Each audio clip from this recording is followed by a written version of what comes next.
हिंदवी स्वराज्याचे संस्थापक राजे छत्रपती शिवराय पालघर जिल्ह्यातील बोईसर नगरीतील जमलेल्या माझ्या मराठा बांधवांना माझा मानाचा जय शिवराय।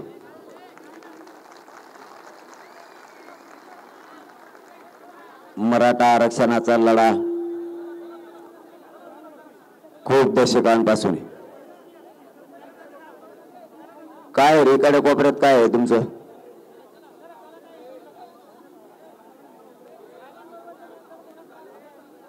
वर्ष झालं आरक्षण मिळाल्यानंतर यांनी गोंधळातच सगळं आयुष्य घातलं। मराठ्यांचं पार इकडे वाटलं झालं तरी हे गोंधळच घालते आणखी। आपलेच आपल्याला जड चाललेत।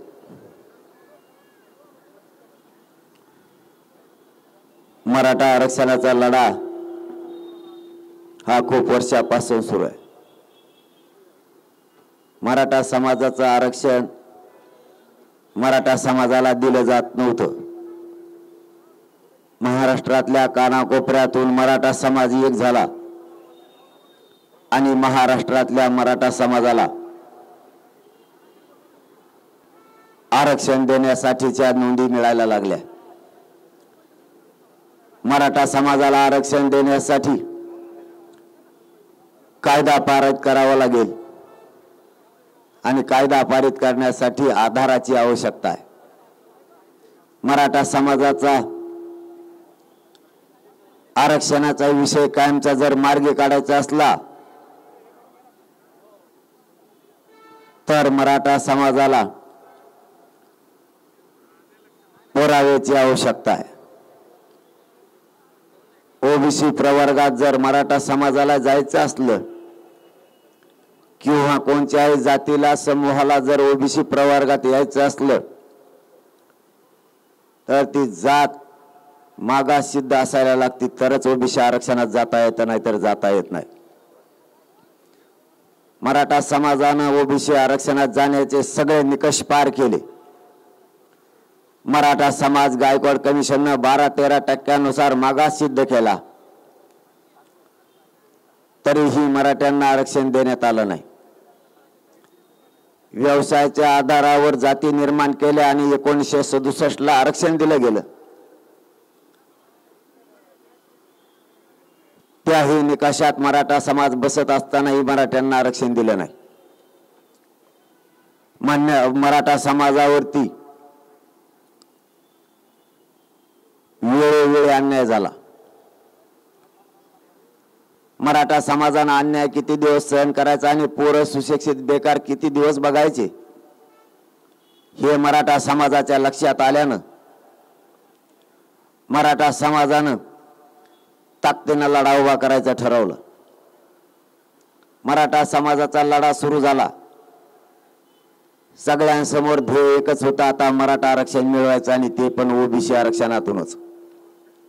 जर ओबीसीतून आरक्षण मिळवायचं असलं तर आपल्याला पुराव्याशिवाय पर्याय नाही। हा पेच आता मात्र सुटलाय। हा सगळ्यात मोठा पेच होता। ओबीसी मध्ये मराठ्यांना समाविष्ट करायचं असेल तर पुराव्याशिवाय पर्याय नाही।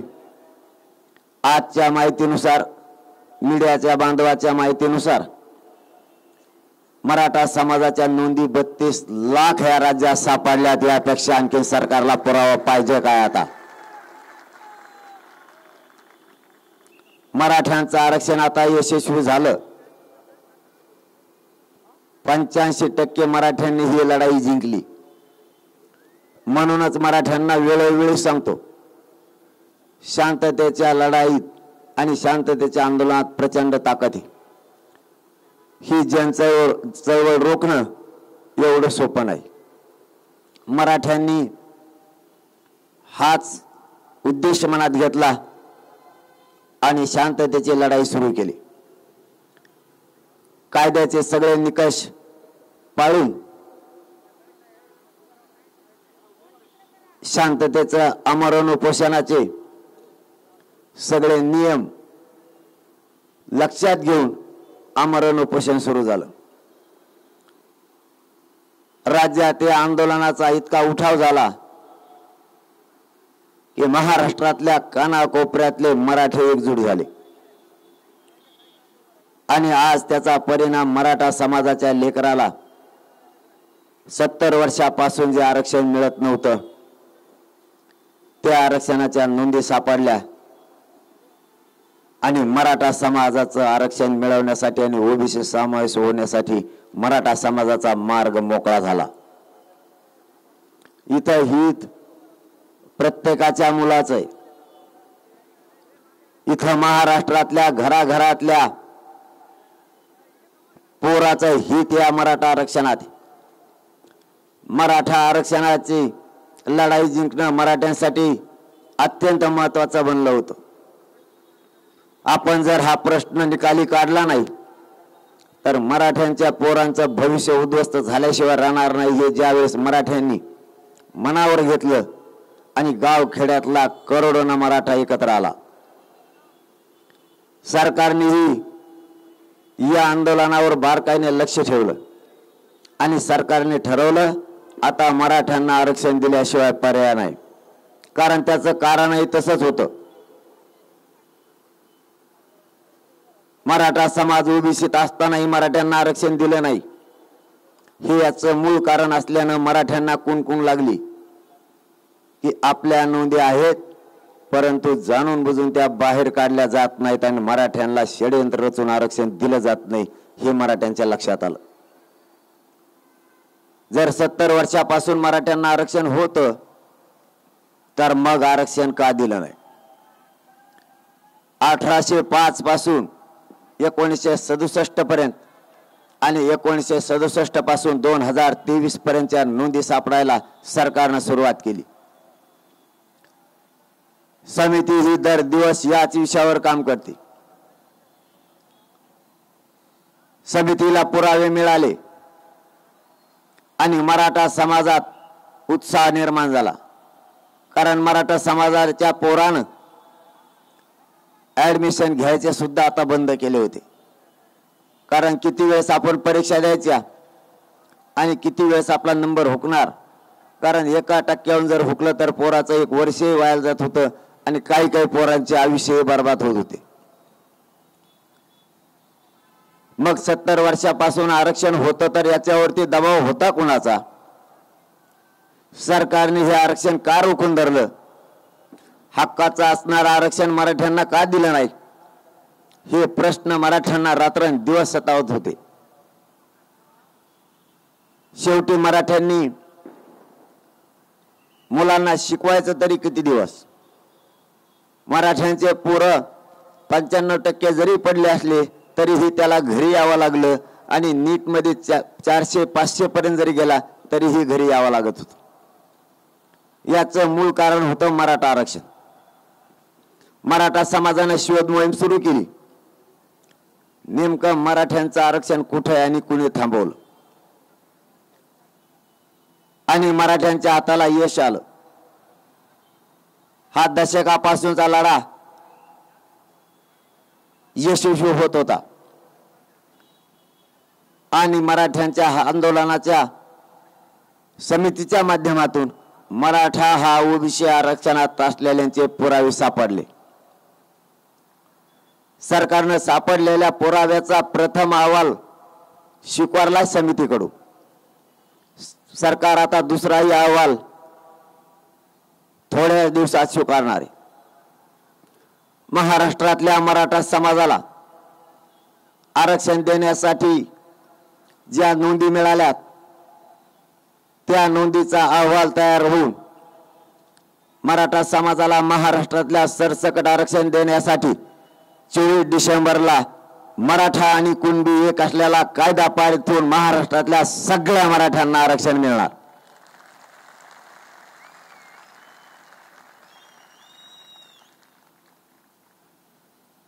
मराठा समाज आणि मराठा समाजाचे विद्यार्थी पुरते खचत चालले होते की ही लढाई खूप दशकाची असूनही कोणत्या कारणाने मराठ्यांना आरक्षण मिळत नाही। आता मराठ्यांना याचं उत्तर मिळाल्यामुळे मराठा समाज राज्यातला उत्साही झाला की आता मात्र मराठ्यांना आरक्षण मिळणार आहे. म्हणून महाराष्ट्रातला मराठा समाज सगळा खरबडून जागा झाला आणि घराघरातले मराठे एक झाले.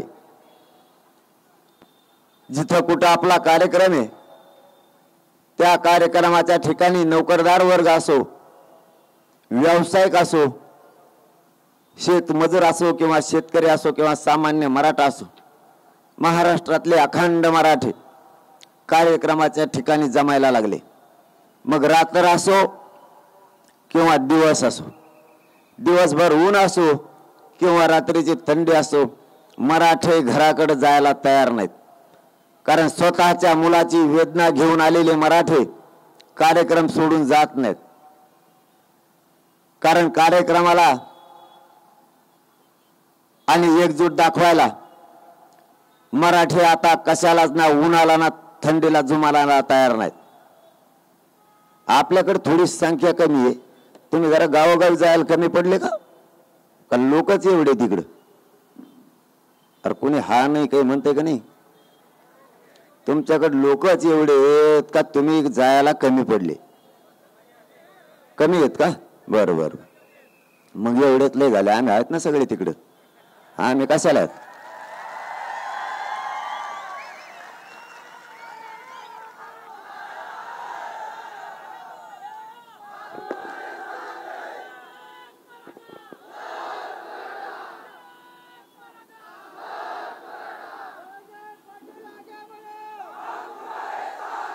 आणि तुमच्यावर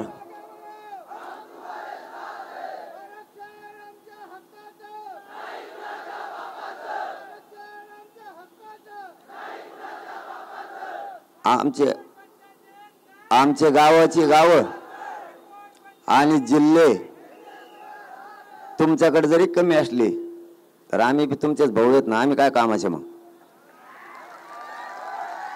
आम्ही कशाला? तुमची जागा भरून काढायला आम्ही समर्थ आहेत. फक्त एकच सांगतो, मराठ्यांचं रक्त अंगात खेळतंय, कोणाला भ्यायचं नाही मात्र एवढं लक्षात ठेवा.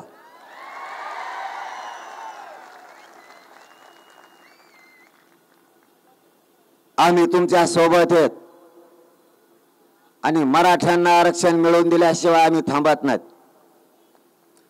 तुम्ही फक्त आहे तेवढ्यांची एकजूट ठेवा. सरकार कसं आरक्षण देत नाही ते आपण बघू. सरकारच्या छाताडावर बसून जर आरक्षण नाही घेतलं तर मराठी नाव सांगणार नाहीत.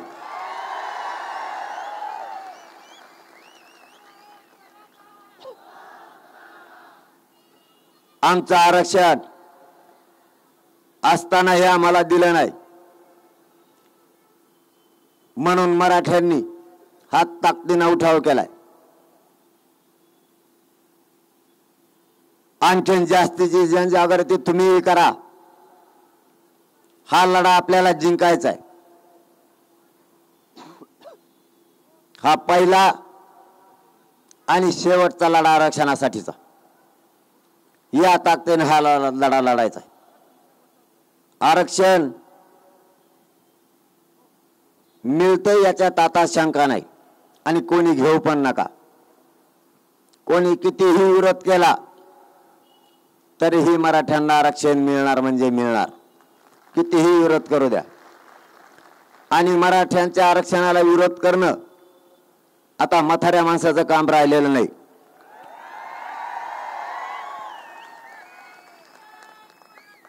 कारण कायद्याच्या पदावर बसून कायद्याचा गैरवापर करायचा, पदाचा गैरवापर करायचा, स्वतः दुसऱ्यांच्या लेकराचंच खायचं आणि प्रश्न सुद्धा उलटे विचारायचे.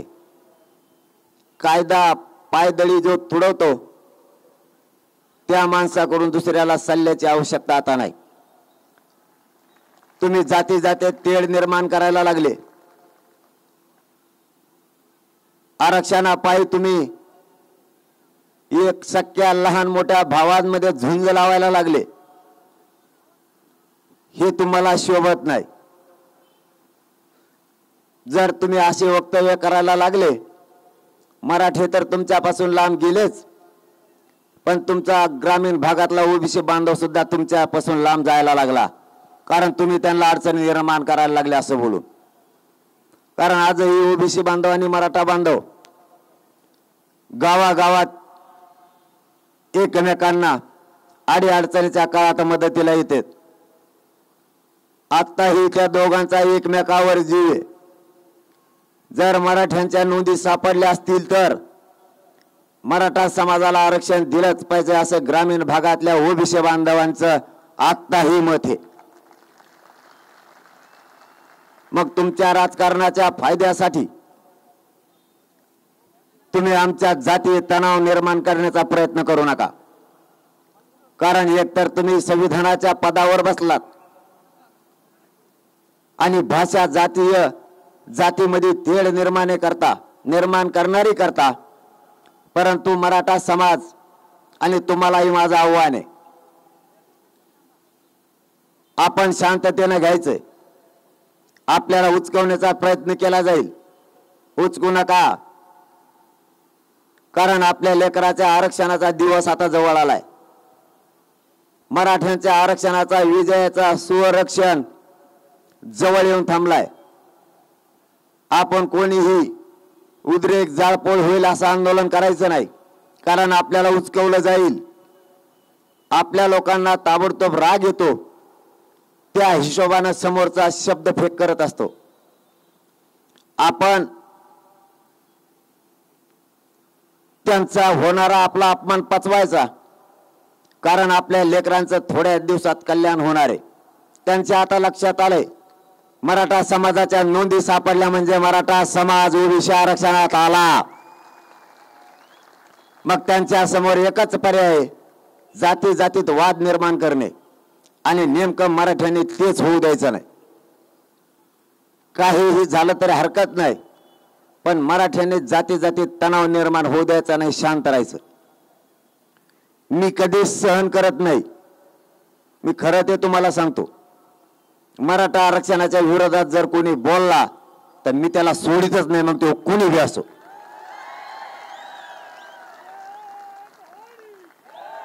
पण मी ते सहन केलंय, कारण मला माहिती आहे आता आपण शांत राहणं आणि संयमानं हे आंदोलन पुढे नेणं गरजेचं आहे. कारण आपल्याला हे उचकवण्याचा प्रयत्न करायला लागलेत. कारण आपल्या लेकरा बाळाच्या तोंडाला आता आरक्षणाचा घास आलाय. आपल्या लेकरांना आयुष्याची भाकरी मिळणार आहे. आपल्या लेकराचं आयुष्याचं कल्याण होणार आहे. आपले मराठ्यांचे पोर आता या आरक्षणामुळे मोठे होतील, उच्च शिक्षणही घेतील, अडचणी कमी होतील.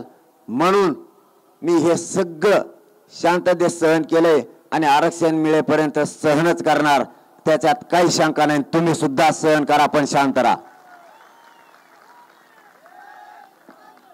एकदा आंदोलन आरक्षण मिळालं मग आपल्याला काही टेन्शन नाही, तो भी कुठे जाणार नाही, आपल्याला कुठे जायचं नाही. मग बघू.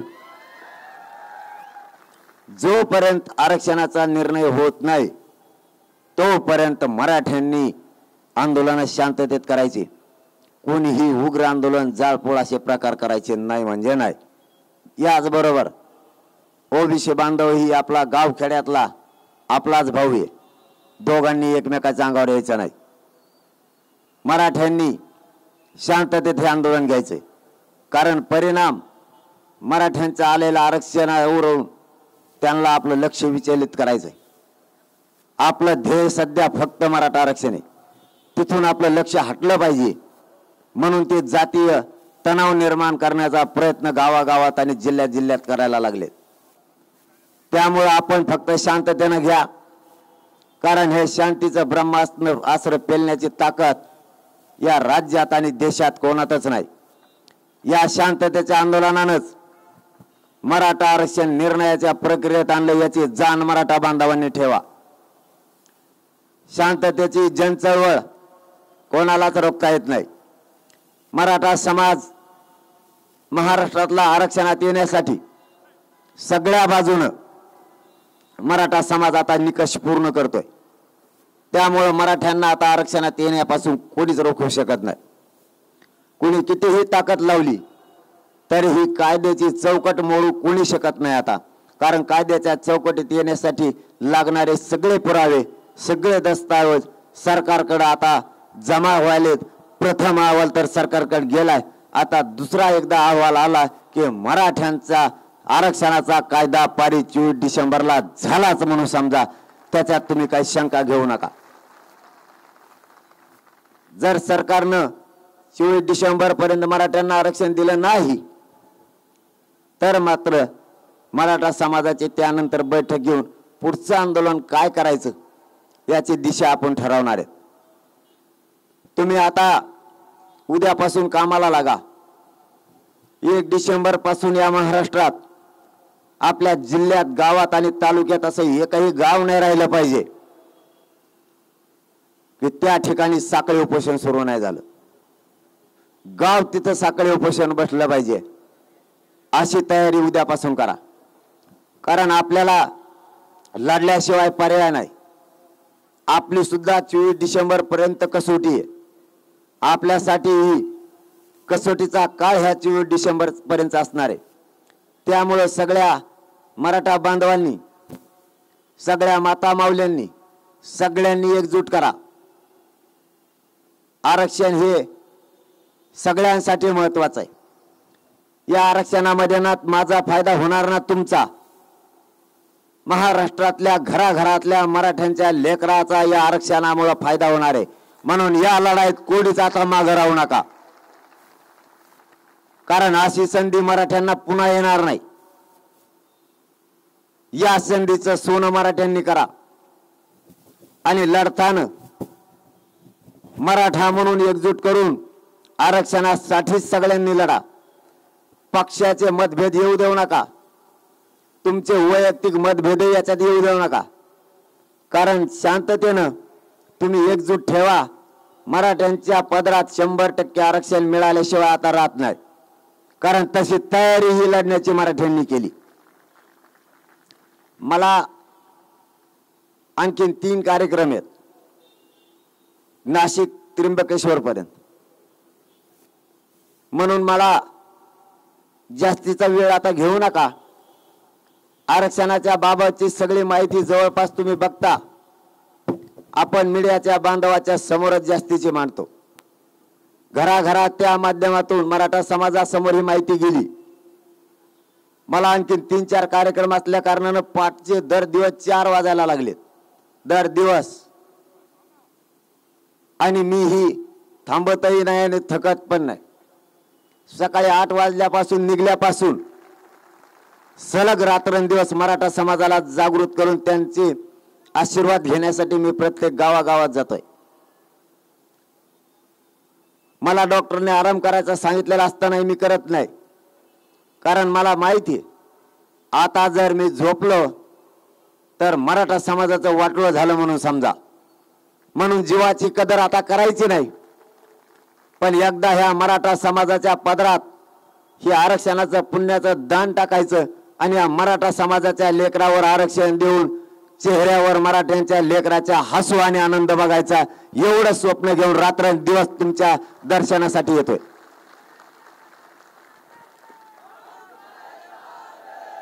आता जवळपास आपण ही लढाई जिंकत आणली,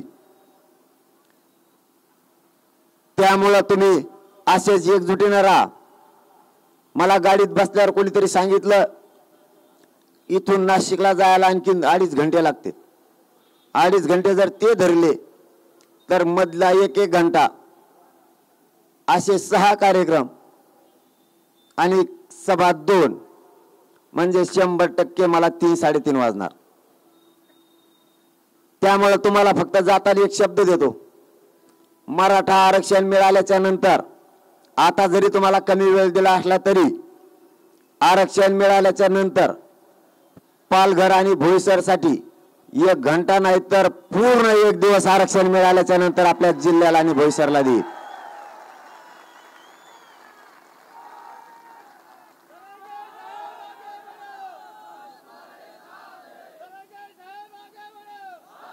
पूर्ण 1 दिवस तुमच्या जिल्ह्यासाठी आणि तुमच्या भोईसरसाठी।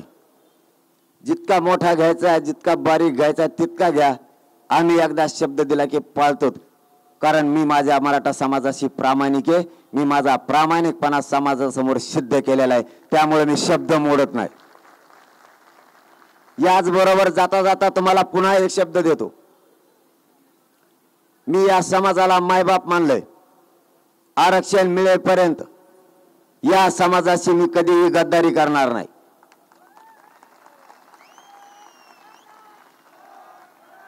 माझा जीव जरी गेला तरी हे आरक्षण मिळाल्याशिवाय, तुमचा मुलगा म्हणून तुम्हाला शब्द देतो, आरक्षण मिळाल्याशिवाय एक इंचही माग हटणार नाही, हे शब्द तुम्हाला देतो आणि थांबतो. जय जिजाऊ, जय शिवराय.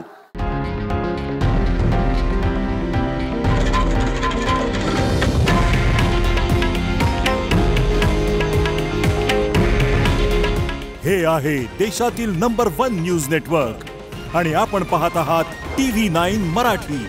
काळजी तुमची, हित महाराष्ट्राचं.